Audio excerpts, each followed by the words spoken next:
భారతదేశంలో శివుడిని ఒక డాక్టర్లాగా పూజించే ఒక అద్భుతమైన గుడి ఉంది. శివుని జ్యోతిర్లింగం సతీదేవి శక్తిపీఠం ఒకే చోట ఉన్న ఏకైక ఆలయం ఇదే. జార్ఖండ్లోని దేవ్ఘర్ జిల్లాలో ఉన్న బాబా వైద్యనాథ్ ధామ్ ఇదే. దీని వెనుకున్న మిస్టరీ తెలిస్తే మీరు కూడా ఆశ్చర్యపోతారు. సాధారణంగా శివాలయాల్లో త్రిశూలం కనిపిస్తుంది, కానీ ఇక్కడ పంచశూలం ఉంటుంది. ఒక అసురుడు తన తలలు కోసి శివుడికి ఎందుకు అర్పించాడు? సుల్తాన్ గంజ్ నుంచి 100 కిలోమీటర్లు ప్రయాణించి గంగాజలం తెచ్చే కాన్వర్డ్ యాత్ర, దాని రహస్యం ఏంటి? ఈ గుడి ఒక శ్మశానం మీద కట్టారని చెప్పే 12 జ్యోతిర్లింగ స్తోత్రం వెనుక ఉన్న నిజమేంటి? జైల్లో ఉన్న ఖైదీలు తయారు చేసే నాగుముఖుట్టు వెనుక రహస్యంగా దాగి ఉన్న కథ ఏంటి? వీటన్నిటికంటే ముఖ్యంగా అసలైన జ్యోతిర్లింగం దేవ్ఘర్లో ఉందా లేక మహారాష్ట్రలోని పర్లీలో ఉందా అనే వివాదం ఎప్పటినుంచో ఉంది. మతం, చరిత్ర, బ్రిటిష్ కాలం నాటి రికార్డ్స్, మోడర్న్ సైన్స్ ఆధారంగా ఈరోజు ఈ డాక్యుమెంటరీలో ఆ నిజాలు తెలుసుకోబోతున్నా. ఈ జర్నీ మొదలుపెట్టే ముందు కామెంట్స్లో ఓం నమ శివాయ అని టైప్ చేయడానికి ప్రయత్నించండి. వైద్యనాథ్ ధామ్ రహస్యాన్ని అర్థం చేసుకోవాలంటే మనం కొన్ని యుగాలు వెనక్కి వెళ్ళాలి. ఆ కాలంలో లంకాధిపతి అయిన రావణాసురుడు భూమిని పాలిస్తుండేవాడు. ఇది కేవలం భక్తికి సంబంధించిన కథ మాత్రమే కాదు. ముల్లోకాలను జయించాలంటే శివుడిని లంకలో ప్రతిష్ఠించాలని రావణుడికి తెలుసు. ఈ పట్టుదలతోనే హిమాలయాల్లోని మంచు కొండల్లో అతను ఘోర తపస్సు మొదలుపెట్టాడు. ఎన్నో ఏళ్ల పాటు అన్నపానీయాలు వదిలేసి చలిని, తుఫాన్లను తట్టుకుంటూ శివుడి ధ్యానంలో ఉండిపోయాడు. అయినా కూడా శివుడు ప్రత్యక్షం కాలేదు. అప్పుడు రావణాసురుడు తన కత్తితో తన తల కోసి శివలింగం మీద పెట్టాడు. అప్పటికీ శివుడు రాకపోయేసరికి 2వ తల, 3వ తల, ఇలా వరుసగా 9 తలలు అర్పించాడు. ఇక 10వ తల కూడా కోయబోతుంటే సృష్టిలోని ఎనర్జీ అంతా ఒక్కచోట చేరి శివుడు ప్రత్యక్షమయ్యాడు. ఆ భక్తికి మెచ్చిన శివుడు ఒక వైద్యుడి రూపంలో, అంటే ఒక కాస్మిక్ సర్జన్ లాగా మారాడు. రావణుడి తెగిపోయిన 9 తలలను శివుడు తన చేతులతో మళ్లీ అతికించాడు. మునుపటి కంటే అతన్ని మరింత శక్తివంతుడిగా మార్చాడు. ఇలా ఒక హీలర్ రూపంలో శివుడు రావణుణ్ణి బాగు చేయడం వల్లే ఈ జ్యోతిర్లింగానికి వైద్యనాథ్ అనే పేరు స్థిరంగా ఉండిపోయింది. ఆ తర్వాత శివుడు ఏదైనా వరం కోరుకోమని అడిగాడు. అప్పుడు రావణుడు తన పాత కోరికనే మళ్లీ అడిగాడు. తనతో పాటు లంకకు రావాలని శివుడు కోరాడు. భక్తుడి కోరికను కాదనలేక శివుడు తన ప్రతిరూపమైన కామనాలింగాన్ని తనకిచ్చాడు. దీనిని ఆత్మలింగమని కూడా అంటారు. అయితే శివుడు ఒక షరతు పెట్టాడు. ఆ లింగాన్ని లంకకు తీసుకువెళ్లే దారిలో ఎక్కడైనా పొరపాటున ఒక్క క్షణం కింద పెట్టినా అది శాశ్వతంగా అక్కడే ఉండిపోతుందని చెప్పాడు. ఆ షరతుకు ఒప్పుకున్న రావణుడు ఆ లింగాన్ని చేతుల్లో పట్టుకుని లంక వైపు ఆకాశంలో ఎగరడం మొదలుపెట్టాడు. రావణుడు ఆకాశంలోకి ఎగరగానే స్వర్గంలో ఉన్న దేవతలు భయపడ్డారు. ఒకవేళ ఆ జ్యోతిర్లింగం లంకకు చేరితే రావణుణ్ణి చంపడం దేవుళ్ల వల్ల కూడా కాదు. ఇది బ్రహ్మ, విష్ణువు గ్రహించారు. అప్పుడు దేవతలంతా కలిసి ఒక ప్లాన్ చేశారు. ఆ లింగాన్ని కింద పెట్టేలాగా రావణుణ్ణి ఇబ్బంది పెట్టాలనుకున్నారు. దీనికోసం వరుణుడు నేరుగా రావణుడి కడుపులో ప్రవేశించాడు. ఆకాశంలో ఎగురుతున్న రావణుడికి అకస్మాత్తుగా మూత్ర విసర్జన చేయాలన్న కోరిక బలంగా కలిగింది. ఆ బాధతో ఎగరలేక తప్పనిసరి పరిస్థితుల్లో భూమి మీద దిగాడు. ఆ ప్రదేశం మనం ఇప్పుడు చెప్పుకుంటున్న దేవ్ఘర్. చేతిలో ఉన్న లింగాన్ని కింద పెట్టకూడదు కాబట్టి దాన్ని కొద్దిసేపు పట్టుకోవడానికి ఎవరైనా మనిషి కనిపిస్తాడేమో అని రావణుడు వెతకడం మొదలుపెట్టాడు.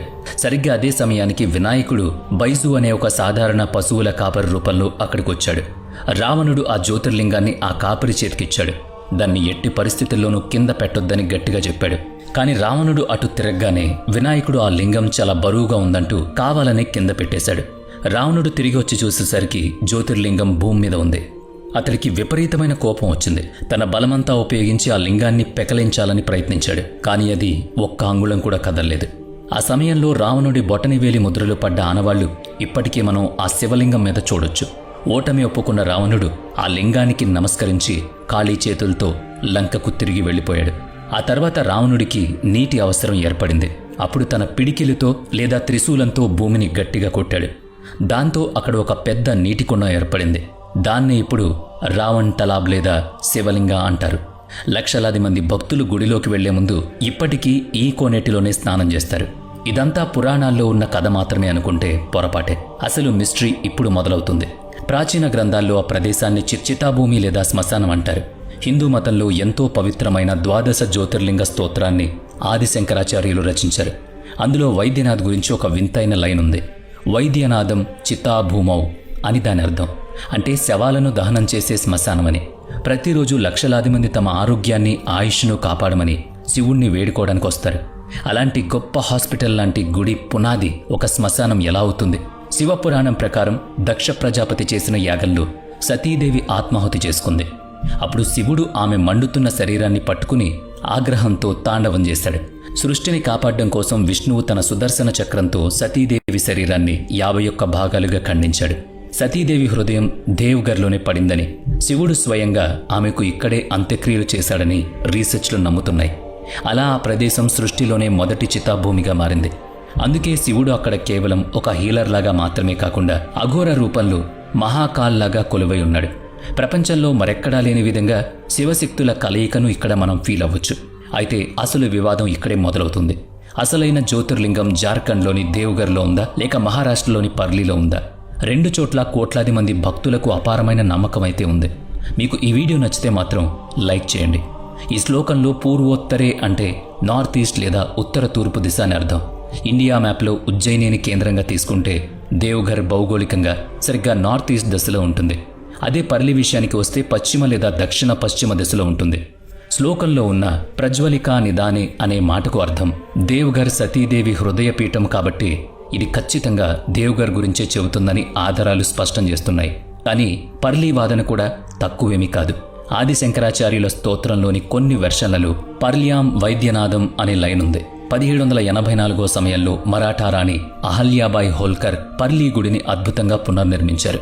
పర్లీలో ఉన్నదే అసలైన జ్యోతిర్లింగమని పర్లీ లోకల్స్ నమ్ముతారు. కానీ చరిత్ర ప్రకారం దేవ్గర్లో 1596 కాలం నాటి గిదౌర్ రాజవంశానికి చెందిన ఒక శిలా శాసనం ఉంది. ఇక బ్రిటిష్ కాలం నాటి రికార్డ్స్ ప్రకారం చూస్తే 1877లో సర్ విలియం విల్సన్ హంటర్ అనే బ్రిటిష్ హిస్టోరియస్ రాసిన ఏ హిస్టారికల్ అకౌంట్ ఆఫ్ బెంగాల్ అనే బుక్లో దేవ్గర్ గురించి చాలా లోతుగా ఉంది. 72 అడుగుల ఎత్తు ఉన్న ఈ దేవ్గర్ మెయిన్ టెంపుల్ ప్రాచీన భారతదేశపు నాగర శైలి ఆర్కిటెక్చర్కు ఒక అద్భుతమైన ఉదాహరణ. వైద్యనాథ్ ధామ్ అంటే కేవలం ఒక శివలింగం మాత్రమే కాదు. ఈ మొత్తం ప్రాంగణంలో 22 వేర్వేరు గుడులు ఒకదానికొకటి రాతి కారిడార్లతో కనెక్ట్ అయి ఉంటాయి.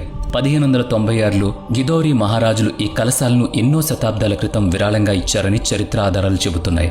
అయితే ఈ కలశాల పైన ఉన్న ఒక అద్భుతం మొత్తం శివాలయ నిర్మాణ చరిత్రనే సవాల్ చేస్తోంది. అదే దేవ్గర్లోని ఆశ్చర్యపరిచే పంచశూలం. దీనికి సైంటిఫిక్గా కూడా ఒక కారణం ఉంది.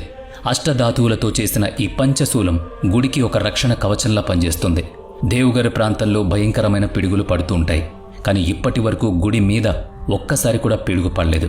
ఇది ఒక పాతకాలపు లైట్నింగ్ అరెస్టర్ లాగా కాస్మిక్ ఎనర్జీని బ్యాలెన్స్ చేస్తూ ఉంటుందని చాలా మంది నమ్ముతారు. ప్రతి ఏటా మహాశివరాత్రికి ముందు ఈ పంచశూలాన్ని కిందకు దించి ప్రత్యేక తాంత్రిక పూజలు చేస్తారు. ఈ గుడి గర్భగుడిలో సాక్షాత్తు కామనాలింగం కొలువై ఉంది. జ్యోతిర్లింగానికి సరిగ్గా పైన ఒక వింతైన రత్నం వేలాడుతూ ఉంటుంది. 8 రేకుల కమలం ఆకారంలో చెక్కిన ఈ రత్నాన్ని చంద్రకాంతమణి అని పిలుస్తారు. ఇక ఈ జ్యోతిర్లింగం అసలైన గొప్పతనం పాత శివశాసనాల్లో లేదు. ప్రపంచంలోనే అత్యంత కఠినమైన ఆధ్యాత్మిక ప్రయాణం చేసే కోట్లాది మంది సామాన్యుల పాదాల్లో ఆ గొప్పదనం దాగుంది. ఇంత పెద్ద సిస్టమ్, కోట్లాది మంది నమ్మకం ముడిపడి ఉన్న ఈ గుడిని ఎవరు మేనేజ్ చేస్తారు అన్నది ఒక ఆసక్తికరమైన ప్రశ్న. ఇక్కడే మన కథ బ్రిటిష్ కాలం నాటి అధికారుల దగ్గరకు, దేవ్గర్ జైల్లో ఉన్న ఒక ఖైదీ దగ్గరకు వెళుతుంది. 18, 19వ శతాబ్దపు బ్రిటిష్ రికార్డులను పరిశీలిస్తే వారికి వైద్యనాథ్ ధామ్ కేవలం ఒక పుణ్యక్షేత్రం కాదు, దాన్ని వాళ్ళు ఒక పెద్ద రెవెన్యూ కలెక్షన్ సోర్స్గా మార్చుకున్నారు. మొదట్లో ఈ గుడి నిర్వహణ అంతా సర్దార్ పాండా చేతుల్లో సాంప్రదాయబద్ధంగా సాగేది. కానీ ఈస్ట్ ఇండియా కంపెనీ ఆ ప్రాంతాన్ని తమ ఆధీనంలోకి తీసుకున్న తర్వాత గుడి ఆదాయంలో వాళ్ళు జోక్యం చేసుకోవడం మొదలుపెట్టారు. అక్కడి నుంచి వచ్చే ఆదాయం మీద కన్నేసిన బ్రిటిష్ ప్రభుత్వం గుడి ట్రస్ట్కు, పూజారులకు మధ్య ఉన్న ఎన్నో వివాదాల్లో జోక్యం చేసుకున్నట్లు పాత రికార్డులు చెబుతున్నాయి. ప్రతిరోజు రాత్రి వైద్యనాథ్ ధామ్ గర్భగుడిలో శివుడికి ఒక అద్భుతమైన అలంకారం జరుగుతుంది. ఇందులో అత్యంత ముఖ్యమైనది నాగముకుట్. చామంతి, మల్లె, బంతిపూలతో ఎంతో అందంగా అల్లిన ఒక పెద్ద కిరీటాన్ని నాగేంద్రుడి రూపంలో శివలింగం పైన అలంకరిస్తారు. శివుడికి అలంకరించే ఈ పవిత్రమైన కిరీటాన్ని ప్రతిరోజు దేవ్ఘర్ సెంట్రల్ జైల్లో జీవిత ఖైదు ఉరిశిక్ష అనుభవిస్తున్న ఖైదీలు తమ చేతులతో తయారు చేస్తారు. ఈ సాంప్రదాయం వెనుక ఒక ఆసక్తికరమైన కథ ఉంది. 1911వ కాలంలో దేవ్ఘర్ ప్రాంతానికి జేడబ్ల్యూ టేలర్ అనే బ్రిటిష్ అధికారి కమిషనర్గా ఉండేవాడు. ఒకరోజు ఆయన కొడుకు తీవ్రమైన జబ్బు బారిన పడ్డాడు. పెద్ద పెద్ద డాక్టర్లు కూడా ఆ జబ్బును తగ్గించలేకపోయారు. అప్పుడు ఒక సాధువు సలహా మేరకు ఆయన శివలింగం మీద ఈ నాగు ముకుట్ను సమర్పించారు. ఆ అలంకరణ తర్వాత ఆయన కొడుకు కోలుకోవడంతో అదొక సాంప్రదాయంగా మారిపోయింది. అప్పటినుంచి 100 ఏళ్లకు పైగా ఆ ఆచారం ఏమాత్రం బీటలు వారకుండా ఉంది. ప్రతిరోజు జైలు లోపల ఖైదీలు ఎంతో భక్తితో ఈ పూల కిరీటాన్ని అల్లుతారు. ఆ తర్వాత భారీ సెక్యూరిటీ మధ్య ఈ కిరీటం జైలు నుంచి నేరుగా గర్భగుడికి చేరుకుంటుంది. ఇక దేవ్గర్లోని వైద్యనాథ్ ధామ్ను శతాబ్దాలుగా ఒక హీలింగ్ టెంపుల్ లాగా, అద్భుతాలు జరిగే హాస్పిటల్లా పిలుస్తూ ఉంటారు. అక్కడ local news papers, media reports చూస్తే మెడికల్ సైన్స్కు అంతుపట్టని ఎన్నో రియల్ లైఫ్ మిరాకిల్స్